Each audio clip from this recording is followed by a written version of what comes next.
വലിയ രീതിയിൽ ഒരു പ്രചരണം നടന്നുകൊണ്ടിരിക്കുന്നുണ്ട്. അപ്പോൾ പിന്നെ നമുക്കായിട്ട് ആരും സപ്പോർട്ട് ചെയ്യാൻ ഇതാക്കാനൊന്നും ഇല്ലാത്തതുകൊണ്ടാണ് നമ്മളിപ്പോൾ ഇവിടെ ഇങ്ങനെ സംസാരിക്കേണ്ട ഒരു അവസ്ഥ വന്നത്.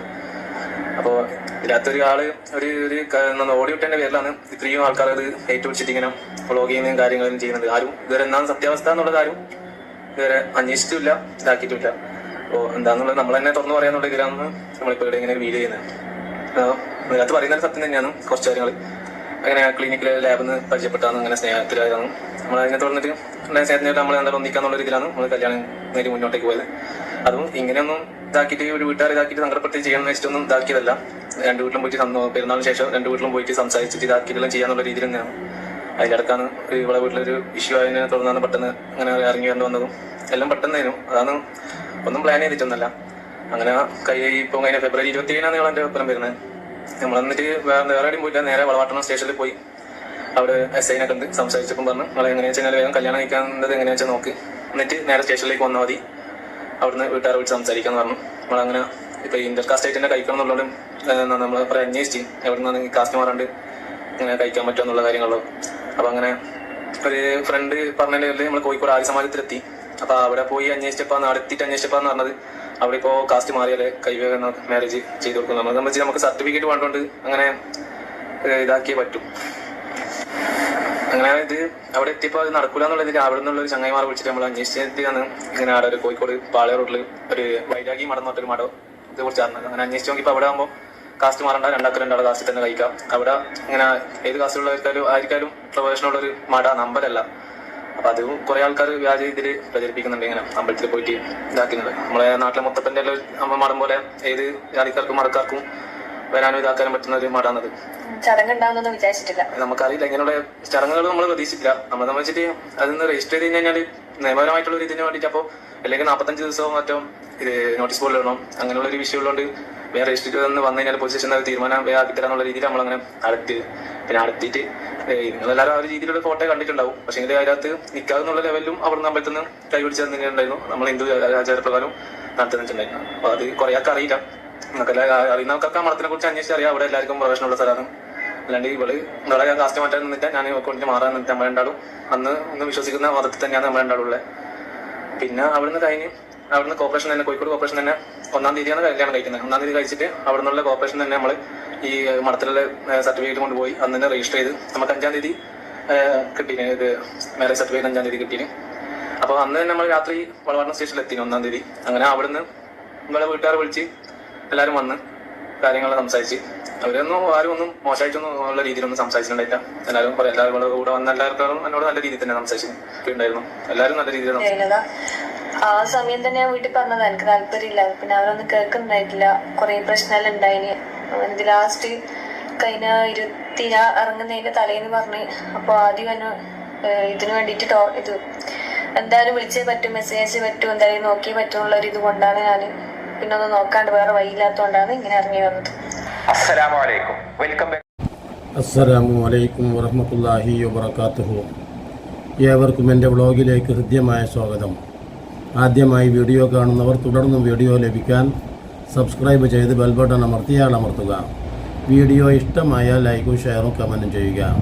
ഞാൻ ഇന്ന് പറയുന്നത് ഞാൻ കുറച്ച് വൈകിപ്പോയി എന്ന് തന്നെ പറയാം.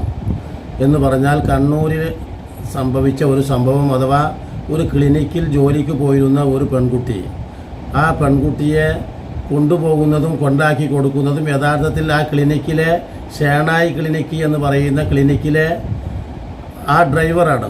പക്ഷേ ചില ദിവസങ്ങളൊക്കെ ഞാൻ കൊണ്ടാക്കി കൊടുത്തുകൊള്ളാം എന്ന് പറയുകയും യഥാർത്ഥത്തിൽ ഡ്രൈവറുടെ മകൻ ആ രംഗത്തേക്ക് കടന്നു വരികയും ചെയ്തു. അല്ലാതെ ഈ പെൺകുട്ടിയെ അല്ല അതിന് യഥാർത്ഥത്തിൽ സാധ്യത കൊടുത്തിട്ടുള്ളത്. പക്ഷേ എൻഗേജ്മെൻറ്റ് കഴിഞ്ഞതിന് ശേഷമാണ് യഥാർത്ഥത്തിൽ ഈ പെൺകുട്ടിയെ ഇവൻ വളച്ചു കൊണ്ടുവന്നത്. അതാണ് നമ്മൾ ഏറ്റവും അത്ഭുതകരമായിട്ട് നമ്മൾ മനസ്സിലാക്കേണ്ടത്. എൻഗേജ്മെൻറ്റ് കഴിയുമ്പോൾ എന്തുകൊണ്ട് നീ പറഞ്ഞില്ല എന്ന് ഈ പെൺകുട്ടിയോടുള്ള ചോദ്യത്തിന് പെൺകുട്ടി ബബ്ബടിക്കുക. കാരണം നിനക്ക് ആദ്യം തന്നെ പറഞ്ഞുകൂടായിരുന്നില്ലേ? നിൻ്റെ കുടുംബം എന്തുമാത്രം പ്രതീക്ഷയിലാണ് യഥാർത്ഥത്തിൽ ഒരു താലോലിച്ച് പോറ്റി വളർത്തി. നോക്കണം, കയ്യും മെയ്യും മറന്ന് വേനലും മഴയും മറന്ന് ഒരു പെൺകുട്ടിയെ പ്രായപൂർത്തിയെത്തി അതിനെ വിവാഹം ചെയ്ത് അയക്കുന്നതിന് വേണ്ടി തത്രപ്പെട്ട് ആ കുടുംബത്തെക്കുറിച്ച് അന്വേഷിച്ച് എന്തെല്ലാം ഘടകങ്ങളുണ്ട് യഥാർത്ഥത്തിൽ കുടുംബങ്ങൾ, അമ്മാമന്മാർ, ബാപ്പ കുടുംബം ആളാപ്പന്മാരും ഒക്കെ കൂടിയാലോചിച്ച് ാണ് ഒരു ബന്ധത്തിലേർപ്പെടുന്നത്. മാത്രമല്ല അങ്ങനെയാണ് നമ്മളോട് പറഞ്ഞിട്ടുമുള്ളത്. വാങ്കിഹുൽ അയാമാമിങ്കും വസാലിഹീന മിൻ ഇബാദിക്കും തുടങ്ങിയിട്ടുള്ള ആയത്തുകളിലൂടെ അള്ളാഹു പരസ്പരമുള്ള വിവാഹത്തെക്കുറിച്ച് പറയുന്നുണ്ട്. സത്യവിശ്വാസികൾ വെറുതെയെങ്കിലും അങ്ങോട്ട് ചാടിപ്പോവുക ഓടിപ്പോവുക എന്നതല്ല, മറിച്ച് അവർക്ക് നിയമപരമായ അഥവാ ദൈവീകമായും ദുന്യവിയായും സത്യത്തിൽ സാധാരണ രീതിയിൽ വിവാഹം എന്ന് പറയുന്നതാണ് നടക്കാറ്. കാരണം അതൊന്നും ആവശ്യമില്ലാത്തത് കാണുന്നവരോടൊക്കെ ഓടിപ്പോവുക ചാടിപ്പോവുക എന്ന് പറയുന്നത് മറ്റു ജീവികൾക്കാണ്. മനുഷ്യരല്ലാത്ത മറ്റു ജീവജാലങ്ങളൊക്കെ അവരുടെ കാമം തീർക്കാൻ, അവരുടെ പ്രേമം തീർക്കാൻ, അവരുടെ വികാരം തീർക്കാൻ അവർ അമ്മയെപ്പോലും അവർ അച്ഛനെപ്പോലും സഹോദരിയെപ്പോലും ഒന്നും തിരിച്ചറിവ് അവർക്ക് ആവശ്യമില്ല. കാരണം റബ്ബ് സുബ്ഹാനഹു വ തആല ആ ജീവികളെ ഒക്കെ സൃഷ്ടിച്ചിട്ടുള്ളത് അങ്ങനെയാണ്. കാരണം അതുകൊണ്ട് യാതൊരു അരാജകത്വവും ഭൂമിയിൽ ഉണ്ടാകുന്നില്ല, അതോടൊപ്പം തന്നെ മറ്റു പ്രശ്നങ്ങളുമില്ല. ഇത് അങ്ങനെയല്ല. ഒരു ഒരു ഒരു ഒരു പെൺകുട്ടി ഇനി മുസ്ലിമിനെ തന്നെയായി, അല്ലെങ്കിൽ ഒരു മുസ്ലിം പുരുഷൻ ഒരു മുസ്ലിമിനെ തന്നെയായി. അവർ വിശുദ്ധ ഖുർആൻ നമുക്ക് നമ്മുടെ ലീഡറാണ്. പിന്നെ എന്തിനാണ് ഈ കുട്ടി വലിയ രീതിയിൽ മഫ്ത ചുറ്റുന്നത് നമ്മൾ കാണുന്നുണ്ട്. അതുകൊണ്ട് പറയാണ്. അപ്പോൾ ആ കുട്ടിയുടെ കുടുംബം മതത്തിന് പ്രാമുഖ്യം കൊടുക്കുന്ന ഒരു കുടുംബമായതുകൊണ്ടാണ്. പക്ഷേ അവരുടെ അടുക്കൽ പറ്റിയിട്ടുള്ളത് നോക്കണം നിങ്ങൾ. ഒരു വലിയ പറ്റി, ഒരു വലിയ ചതി പറ്റി. എന്തുകൊണ്ടെന്നാൽ ഈ പെൺകുട്ടിയെ കൊണ്ടാക്കി കൊടുക്കുന്നതും കൊണ്ടുവരുന്നതും ഈ യുവാവായ ഒരു ഹിന്ദുവാണെന്ന് ഈ കാലഘട്ടത്തിൽ അനുഭവിച്ചറിഞ്ഞവരാണ് നമ്മളൊക്കെ. ഈ സംഘികളുടെ പ്രവർത്തനവും അതോടൊപ്പം തന്നെ ക്രിസംഘികളുടെ പ്രവർത്തനവും മുസംഘികളുടെ പ്രവർത്തനവും അതിശക്തമായിട്ട് ഈ ഇസ്ലാമിക ലോകത്ത് അഥവാ മുസ്ലിം സ്ത്രീകളെ എങ്ങനെയൊക്കെ പിഴപ്പിച്ച് കൊണ്ടുപോകാം എന്ന RSSന്റെ നിർദ്ദേശം ആലോചിച്ച് നോക്ക്. മുസ്ലിം പെൺകുട്ടികളെ തട്ടിക്കൊണ്ടുപോയി നിങ്ങൾ സ്വാഭാവികമായിട്ടും നമ്മുടെ കുഞ്ഞുങ്ങൾക്ക് ജന്മം കൊടുക്കണമെന്ന സംഘപരിവാറിൻ്റെ അതേ നിർദ്ദേശത്തിന് വഴങ്ങിക്കൊടുക്കുകയായിരുന്നു. യഥാർത്ഥത്തിൽ വകവെച്ച് കൊടുക്കുകയായിരുന്നു. അതാണ് അവസരമുണ്ടാക്കി കൊടുക്കുകയായിരുന്നു ഈ പെൺകുട്ടിയുടെ കുടുംബങ്ങൾ ചെയ്തത്. മാത്രമല്ല എത്രയാണ് നക്കാപ്പിച്ച കിട്ടും? ഒരു 5000-6000 ഉറുപ്പികയാണ് ഒരു പ്രതിമാസം കിട്ടുന്നത്. ആലോചിച്ച് നോക്ക്. സ്വന്തം 10-20 വയസ്സ് വരെ പ്രായപൂർത്തി എത്തുന്നത് വരെ വളർത്തിയിട്ട് ഒരു മകൾ അങ്ങോട്ട് നഷ്ടപ്പെട്ടു പോയാൽ പോലും നമുക്ക് സങ്കടമുണ്ടോ? നമ്മുടെ വീട്ടിൽ നിന്ന് നമ്മൾ പറയാറുണ്ടല്ലോ, 1000 കുട്ടികളെ അഥവാ 100 കുട്ടികളെ കുഴിക്ക് കൊടുത്താൽ പോലും ഒന്നിനെ കൊലക്ക് കൊടുക്കുകയില്ല എന്ന്. 100 എണ്ണം പ്രസവിച്ച ഒരു അമ്മ അതിൻ്റെ 101ാമത്തെ ഒരു കുട്ടിയെ 100 എണ്ണം മരിച്ചു പോയാൽ പോലും ആ 1ാമത്തെ കുട്ടിയെ ആലോചിച്ച് നോക്ക്. എന്നാൽ ഇനി അതിനെ ഞങ്ങൾക്ക് ഇങ്ങോട്ട് തന്നോളൂ, ഞങ്ങൾ വളർത്താം എന്ന് പറഞ്ഞാൽ ഒരിക്കലും ആ അമ്മ കുടുംബം ഇഷ്ടപ്പെടുകയില്ല, പിതാവായാലും ആ മാതാവായാലും. കാരണം അവരുടെ പൊൻകുഞ്ഞാണ്. അപ്പോൾ അത്ര രീതിയിൽ സ്നേഹിച്ച് വളർത്തിയിട്ടുള്ള ആ പെൺകുട്ടി ഇതാ ഇപ്പോൾ പറയുന്നത് നിങ്ങൾ കേട്ടില്ലേ? എന്തുമാത്രം പരിശുദ്ധമായ റമദാനിലെ ആലോചിച്ച് നോക്കൂ നിങ്ങൾ. മാത്രമല്ല മതപരമായ ചിട്ട പുലർത്തുന്ന ഒരു കുടുംബം. ഈ പെൺകുട്ടിയും അങ്ങനെ തന്നെയാണ്. ആ ക്ലിനിക്കിൽ നിന്ന് നമസ്കരിക്കാറുണ്ട് ഈ പെൺകുട്ടി. ആലോചിച്ച് നോക്ക്, വ്രതമെടുക്കുന്നുണ്ട്. അങ്ങനെയുള്ള ഒരു കുട്ടിയെ ഇത്തരത്തിൽ വൈകാരികമായിട്ട് ചാടിക്കണമെങ്കിൽ വളരെ തന്ത്രപരമായിട്ടുള്ള ഒരു ഇടപെടലുണ്ടായിട്ടുണ്ട്. എന്ന് പറഞ്ഞാൽ വികാരം എന്ന് പറയുന്നത് മനുഷ്യനെ സംബന്ധിച്ചിടത്തോളം ശക്തിപ്പെടും. അപ്പോൾ ഏതെങ്കിലും ഒരു പ്രാവശ്യമെങ്കിലും ഈ ചെറുക്കൻ ഈ പെൺകുട്ടിയെ ഉപയോഗിച്ച് കാണും. അങ്ങനെ ഉപയോഗിച്ച് കഴിഞ്ഞാൽ അതാണ് എല്ലാ പെൺകുട്ടികൾക്കും ആദ്യം തന്നെ ഉപയോഗിച്ച ആ പുരുഷനുമായിട്ട് ഒരു അറ്റാച്ച്മെൻ്റ് ഉണ്ടാകുമെന്ന് മനഃശാസ്ത്രജ്ഞന്മാർ പറയുന്നുണ്ട്. അതുകൊണ്ട് തന്നെ അവിടെ ജാതിക്ക് അവിടെ പ്രസക്തിയില്ല, മതത്തിന് പ്രസക്തിയില്ല, ദൈവിക ബോധത്തിന് പ്രസക്തിയില്ല, കുടുംബ ബന്ധങ്ങൾക്ക് പ്രസക്തിയില്ല, സാമൂഹ്യ ബന്ധത്തിന് പ്രസക്തിയില്ല, ഒന്നുമില്ല. പിന്നെ തനിക്ക് കാണപ്പെട്ട ദൈവമായിട്ട് ഈ ചെറുക്കൻ മാത്രം മതി. അവിടെ വിവാഹമോ നിക്കാഹോ താലിയോ അവനെന്തു പറയുന്നുവോ അതാണ്. അവനെന്തു പറയുന്നുവോ അതിലേക്ക് എടുത്തെറിയപ്പെടുകയാണ് യഥാർത്ഥത്തിൽ ഈ പെൺകുട്ടികൾ ചെയ്യുന്നത്. ആലോചിച്ച് നോക്കൂ നിങ്ങൾ. അപ്പോൾ ഇത്തരത്തിൽ എന്നിട്ട് അവൻ പറയുന്നു ബബ്ബടിക്കുക.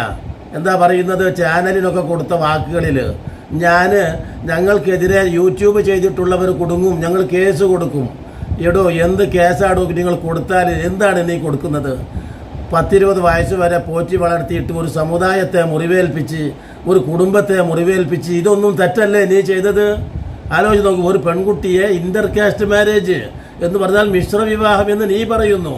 പക്ഷേ അങ്ങനെയാണെങ്കിൽ നിങ്ങൾക്ക് എല്ലാവർക്കും അറിയാം സുഹൃത്തുക്കളെ, ഈ പെൺകുട്ടിയുടെ സിന്ദൂരപ്പൊട്ട് നിങ്ങളൊക്കെ ഒന്ന് നോക്കൂ. ആ സിന്ദൂരപ്പൊട്ട് 2 ഭാഗത്തായിട്ട് പൊട്ട് തൊട്ടാൽ ഞാനിപ്പോൾ ഈ പറയുന്ന കിരണിൻ്റെ ഭാര്യയാണ് എന്ന് ബോധ്യപ്പെടുത്തുകയാണ് ആ പൊട്ടിലൂടെ. ആലോചിച്ച് നോക്കി. എന്നിട്ട് അവൾ പറയുന്നു ഞങ്ങൾക്ക് അങ്ങനെയൊന്നുമില്ല, ഞങ്ങൾക്ക് മതപരമായിട്ട് യാതൊരു പ്രശ്നവുമില്ല, ഞാൻ മുസ്ലിമായിട്ട് ജീവിക്കുക, കിരണേട്ടൻ ഹിന്ദുവായിട്ട് ജീവിക്കുക എന്നാണ് ഇപ്പോൾ ഈ പെൺകുട്ടി പറയുന്നത്. ഈ കിരണും പറയുന്നത് അങ്ങനെ തന്നെ, ഞാൻ ഹിന്ദുവായിട്ട് ജീവിക്കുന്നു, അവൾ മുസ്ലിമായിട്ട് ജീവിക്കുന്നു, അതിന് എൻ്റെ വീട്ടിലോ എൻ്റെ അടുത്തോ യാതൊരു പ്രയാസവും പ്രശ്നവും ഉണ്ടാവുകയില്ല. എന്നാൽ പിന്നെ ഓൻ്റെ പെരയിലോ? ആലോചിച്ച് നോക്ക്. ഈ പെൺകുട്ടിയുടെ മാതാപിതാക്കളുടെ കണ്ണീരിൽ ചവിട്ടി അവൾ ഓടിപ്പോകുമ്പോൾ ആലോചിച്ച് നോക്കൂ നിങ്ങൾ. ഇവൻ്റെ വീട്ടിലുള്ള അമ്മയും അച്ഛനും അവന് വേറെ വിവാഹം ആലോചിച്ചു കൊണ്ടിരിക്കുകയാണ്. യഥാർത്ഥത്തിൽ ആലോചിച്ച് നോക്കൂ നിങ്ങൾ. അവർക്കും സ്വാഭാവികമായിട്ട് ഇഷ്ടപ്പെടുന്നത് അഥവാ വളരെ മൈന്യൂട്ടായ 1% സംഖ്യകളല്ലാതെ കുടുംബപരമായ ഛിദ്രത ഇഷ്ടപ്പെടുന്നില്ല. അഥവാ ഇൻ്റർകാസ്റ്റ് മാരേജ് എന്ന് പറയുന്ന മറ്റൊരു മതത്തിൽ നിന്ന് എല്ലാവിധ നിയമലംഘനങ്ങളും നടത്തി സദാചാര വിരുദ്ധത നടത്തി ഇങ്ങോട്ട് കൊണ്ടുപോരുന്നതിനെയും അങ്ങോട്ട് കൊണ്ടുപോകുന്നതിനെയും രണ്ട് കുടുംബങ്ങളും ഇഷ്ടപ്പെടുന്നില്ല, ലോകത്ത് എവിടെയുമില്ല. കാരണം മനുഷ്യർക്ക് ഒരു ചാരിത്രശുദ്ധി, സദാചാരബോധം, ഒരു മര്യാദ, മാന്യത ഇതൊക്കെ പഠിപ്പിക്കപ്പെടുന്നുണ്ട് ലോകത്ത്. അത് എല്ലാ മതക്കാർക്കുമുണ്ട്. ഇപ്പോൾ ഹിന്ദുക്കളാണ് എന്നതിൻ്റെ പേരിൽ അവർക്ക് അഗ്നിസാക്ഷിയായിട്ട് ഒരു വിവാഹം അഥവാ വരനും വധുവും പരസ്പരം ഹാരങ്ങൾ ചാർത്തി അവർ വിവാഹം ചെയ്യുന്നു. അവർക്ക് പ്രത്യേകിച്ച് അഗ്നിദേവൻ സാക്ഷിയായിക്കൊണ്ടാണ് അത് നടത്തുന്നത്. ആലോചിച്ച് നോക്ക്. അപ്പോൾ മാത്രമല്ല ഇത് പറയുകയാണെന്നിട്ട് ഈ വടായി കേൾക്കാൻ ആരാണ് ഇപ്പോൾ ഇതിന് തയ്യാറാവുക?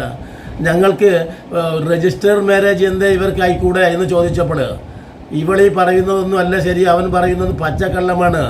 ആശ്രമത്തിലെത്തി അല്ലെങ്കിൽ ക്ഷേത്രത്തിലെത്തി അമ്പലത്തിലെത്തി താലി ചാർത്തു എന്ന് പറയുമ്പോൾ അവൾ കൺവെർട്ട് ചെയ്തിട്ടുണ്ട്. ഇപ്പോൾ പെട്ടെന്ന് രോഷമടക്കാൻ വേണ്ടി മാത്രം ആ വേഷമൊന്ന് വെറുതെ, ഞാൻ നേരത്തെ പറഞ്ഞ പോലെ സിന്ദൂരം തൊട്ടിരിക്കുന്നു.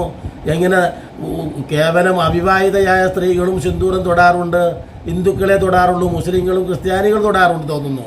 പക്ഷേ മുസ്ലിം സ്ത്രീകൾ ഒരിക്കലും സിന്ദൂരം തൊട്ട് നടക്കാറില്ല. ഇത് സിന്ദൂരവും ആ സിന്ദൂരത്തിന് അംഗീകാരം നൽകി ഞാൻ കിരണിൻ്റെ ഭാര്യയാണ് എന്ന ഒരു സിന്ദൂരവും, അങ്ങനെ ഡബിൾ സിന്ദൂരം അണിഞ്ഞാണ് ഈ പറയുന്ന ദിയ എന്ന് പറയുന്ന ഈ പെണ്ണ് ഈ രീതിയിൽ ഹിന്ദുവായി മുന്നോട്ട് പോകുന്നത്. എന്നിട്ട് വെറുതെ ഞങ്ങൾ ഇൻ്റർകാസ്റ്റ് നടത്തുന്നു, ഇൻ്റർകാസ്റ്റാണ്, മിശ്ര വിവാഹമാണ്, ഇത് ഏത് പൊട്ടന്മാരോട് പറയാനാണ്? എന്നിട്ട് അവരെ പേടിപ്പിക്കുക.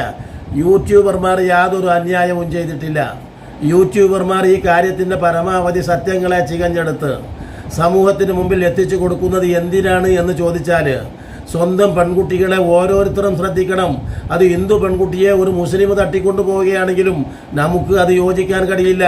കാരണം ആ കുടുംബത്തിൽ വളരെ പ്രതീക്ഷകളും പ്രത്യാശയോടും കൂടെയാണല്ലോ ആ ഹിന്ദു പെൺകുട്ടിയെ അവരും വളർത്തിയിട്ടുള്ളത്. ആ പെൺകുട്ടിക്ക് ഒരു അച്ഛനും അമ്മയും സഹോദരങ്ങളും കുടുംബങ്ങളുമുണ്ട്. ആ രീതിയിൽ അതിനെ മുഴുവനും വെറുപ്പിച്ച് ആരൊക്കെങ്കിലും ഇഷ്ടപ്പെടുമോ? ഒരു മുസ്ലിം കുട്ടിയെ ഹിന്ദു കുടുംബത്തിലെത്തുന്നതും ഹിന്ദു കുടുംബത്തിലെ കുട്ടി മുസ്ലിം കുടുംബത്തിലെത്തുന്നതും ഒന്നും ആരും ഇഷ്ടപ്പെടുന്നില്ല. വെറും കള്ള പ്രചരണങ്ങൾ നടത്തി ലവ് ജിഹാദ്, നാർക്കോട്ടിക് ജിഹാദ്. ഏത് കുടുംബമാണ് മുസ്ലിങ്ങൾ ഇന്ന് വരെ എന്നാ നാർക്കോട്ടിക് ജിഹാദിൻ്റെ കണക്കുകളോ പുറത്തു വിടുന്നുണ്ടോ? ഏതെങ്കിലും ഒന്ന്? എൻ്റെ ഒരു മകനാണ് ഒരു ക്രിസ്ത്യാനിയെ കൊണ്ടുവരുന്നുവെങ്കിൽ ഞാൻ ചോദിക്കില്ലേ, എന്താണ് മകനെ നീ ചെയ്യുന്നത്? ഇതൊരിക്കലും ശരിയല്ലല്ലോ. ആ കുട്ടിയെ വളർത്തിയിട്ടുള്ള കുടുംബത്തിന് എത്ര പ്രത്യാശയും പ്രതീക്ഷയുമുണ്ട് ഇല്ലേ? നമുക്ക് എന്താ അങ്ങനെ ചെയ്താൽ എവിടെയാണ് അത് പറയുന്നത്? ആലോചിച്ച് നോക്കൂ നിങ്ങൾ. എന്നിട്ട് ഇപ്പോൾ നമ്മൾ പറയുമല്ലോ, വീണിടത്ത് കിടന്ന് ഉരുളുക എന്ന് പറയുന്നതിനേക്കാൾ ഉരുളുക മാത്രമല്ല ചെയ്യുന്നത്, ഉരുണ്ടു മറിയുകയാണ് ഈ രണ്ടുപേരും ചെയ്യുന്നത്. എന്തിനു വേണ്ടി? തങ്ങളുടെ കാമ പൂർത്തീകരണ സംവിധാനത്തിന് വേണ്ടി. അത്രമാത്രമുള്ളൂ. ഇതൊക്കെ ദിവസങ്ങൾ മാത്രം നിലനിൽക്കുള്ളൂ.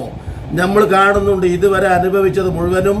ഇവർ എവിടെയെങ്കിലും ഒരു കുപ്പിയിലോ നോക്കണം, ഒരു കുപ്പിയിലോ അല്ലെങ്കിൽ ഒരു ചാൺ മറ്റേ റോപ്പിലോ അവസാനിപ്പിക്കുന്ന ജീവിതമായിരിക്കും ഇവർക്കൊക്കെ ഉണ്ടാവുക. എന്ന് പറഞ്ഞാൽ രണ്ട് ലോകവും ഇപ്പോൾ കാണുന്ന ഈ തിളക്കമുണ്ടല്ലോ, ആലോചിച്ച് നോക്കൂ നിങ്ങൾ. ഈ വലിയ സന്തോഷകരമായിട്ട് ഇപ്പം നമ്മൾ പാറ്റയെക്കുറിച്ചൊക്കെ പറയുന്നത് പോലെ ഈ വള്ളിയിൽ നിന്ന് ചെമ്മേ പൂക്കൾ, കുമാരനാശാൻ്റെ ഒരു കവിതയാണത്. പോകുന്നിതാ പറന്നമ്മേ. അപ്പോൾ ഈ പാറ്റകളുടെ വിചാരം ലോകം മുഴുവനും കീഴടക്കത്തക്ക രീതിയിൽ പരുന്തിനേക്കാളും പ്രാവിനേക്കാളും കാക്കയേക്കാളും ഒക്കെ ഉയരത്തിൽ തനിക്ക് പറക്കാമെന്ന ഒരു ആഗ്രഹവുമായിട്ടാണ് ഈ പറയുന്ന പാറ്റ. കേവലം ഒരു ദിവസത്തെ ആയുസ്. അല്ലെങ്കിൽ 2 ദിവസത്തെ ആയുസ്. ഇത് തീർച്ചയായിട്ടും ഈ ദിയയുടെയും ഈ കിരണിൻ്റെയും ജീവിതത്തിൽ വന്നു പെടാതിരിക്കുകയില്ല. ഭൗതികമായ മാതാപിതാക്കളുടെ ശാപം, സാമൂഹികമായ ശാപം, ദൈവികമായ ശാപം എല്ലാം കൂടെ ഒത്തൊരുമിച്ച് ഇപ്പം തന്നെ പറയുന്നുണ്ടല്ലോ ഇവർ രണ്ടുപേരും. ഞങ്ങൾക്ക് ഇപ്പോൾ ഒരു കോട്ടേജ് എടുത്തിരിക്കുന്നു, അഥവാ ഒരു വാടകയ്ക്ക് വീടെടുത്തിരിക്കുന്നു എന്നാണ് പറയുന്നത്. എന്ത് വീട്? എന്നിട്ടോ ഞങ്ങൾക്ക് പുറത്തിറങ്ങാൻ കഴിയുന്നില്ല, ആത്മഹത്യയിലെത്തും. നോക്കൂ നിങ്ങൾ. മാത്രമല്ല അവനെ സംബന്ധിച്ചിടത്തോളം ഇനി പണി കിട്ടില്ല. അപ്പോൾ അവൻ സ്വാഭാവികമായിട്ടും ഇവിടെ വേറെ ആളുകൾക്ക് കൂട്ടിക്കൊടുക്കും. മാത്രമല്ല വടക്കേ ഇന്ത്യയിൽ കൊണ്ടുപോയപ്പോൾ നമ്മൾ കണ്ടല്ലോ 2 പെൺകുട്ടികൾ ബോംബെയിലെത്തിയ കഥ. ഇതുപോലെ ആർക്കും അന്വേഷിച്ച് അറിയാൻ കഴിയാത്തവണ്ണം ഇനി ഈ പെൺകുട്ടിയുടെ കുടുംബമോ സമൂഹമോ ഇവളെ തിരക്കുകയില്ല. ഇനി എല്ലാം കഴിഞ്ഞതിന് ശേഷം അവള് ഈ കുടുംബത്തെ തിരക്കി വന്നാലോ ആ കുടുംബം അവളെ സ്വീകരിക്കുകയുമില്ല. എത്രയെത്ര കഥയാണ്. സഫാനയെ സ്വീകരിച്ചിട്ടുണ്ട് എന്ന് കേൾക്കുന്നുണ്ട്. പക്ഷേ ഫിദ, അൽഫിയ തുടങ്ങിയിട്ടുള്ള പെൺകുട്ടികളെ ഒന്നും ഇതുവരെയും ആരും സ്വീകരിച്ചിട്ടില്ല എന്ന് തന്നെയാണ് അറിയുന്നത്. നമുക്ക് ഈ റമദാനിൽ പ്രാർത്ഥിക്കാനുള്ളത്, അല്ലാഹുവേ ഇത്തരത്തിലുള്ള അവസ്ഥകൾക്ക് നമ്മുടെ കുടുംബത്തോട് അപേക്ഷിക്കുകയാണ് ഞാൻ. ഇത്തരത്തിലുള്ള സാഹചര്യം ഉണ്ടാകുന്നിടത്തേക്ക് നിങ്ങൾ പറഞ്ഞയക്കാതിരിക്കൂ രക്ഷിതാക്കളെ. നിങ്ങൾ ശ്രദ്ധിക്കൂ, നിങ്ങളുടെ മക്കളല്ലേ അവർ ഇത്തരത്തിലായിപ്പോയതിനു ശേഷം നിങ്ങൾ കൈകടിച്ച് കുടഞ്ഞിട്ട് അല്ലാഹു പരലോകത്തെക്കുറിച്ച് പറയുന്നിടത്ത് പറയുന്നുണ്ട്, ആക്രമി അവരുടെ കൈകൾ കടിച്ചു കുടയുന്നാണ് എന്നതുപോലെ ഇപ്പോൾ അവർ എല്ലാവരും കൈ കടിച്ചു കുടയും. അങ്ങനെ അതിന് ഇട കൊടുക്കാതിരിക്കലാണ് നല്ലത്. ഇനിയെങ്കിലും സമൂഹമേ, സമുദായമേ നിങ്ങൾ ശ്രദ്ധിക്കൂ എന്ന് പറഞ്ഞുകൊണ്ട് ഇനിയും നല്ല നല്ല വീഡിയോകളുമായി നിങ്ങളെ കണ്ടുമുട്ടുന്നത് വരെ നിങ്ങൾക്ക് നന്ദി.